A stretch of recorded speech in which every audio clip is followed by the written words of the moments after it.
mu rukurikirane rw'ingendo ubushikiranganji bw'ibidukikije uburimyi n'ubworozi bwatunganije mu gihugu cose mu ntumbero yo guhimiriza abajejwe ibisata vy'ubwo bushikiranganji gushika ku mitumba kuri wa 31 ntwarante 2026 umushikiranganji Mbarushimana Karni yagiranye ibiganiro n'abajejwe ivyo bisata muri komine ya Gitega mu nyuma bandaniriza muri komine ya Bugendana.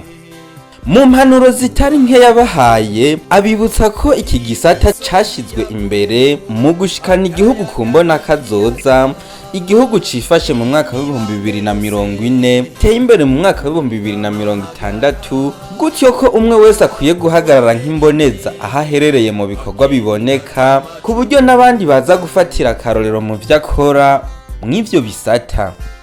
Izindi mpanuro zatanzwe harimo gukurikirana neza itangwa ry'ifumbire, guhimiriza kwimba nyabarega, kwimba no gusibura imikobeko, gutorera neza imirima y'imiceri mu myaba, guhimiriza kuvomera muci, eka no gucira ahantu hakarirwa n'imiriro ya Nyakanga.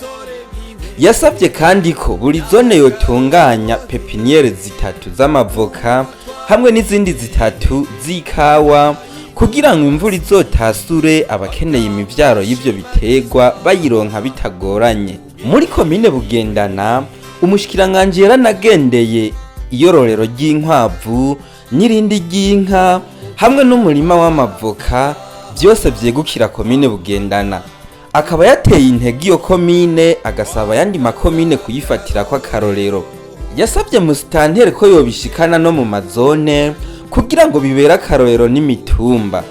Iyo akaba yari ikomine igira 9 mu rukurikirane rwo kugendera amakomine yose agize kino gihugu mu ntumbero yo kuganira n'abakorera mu gisata c'ibidukikije uburimyi n'ubworozi uhereye hejuru kugera ku mitumba.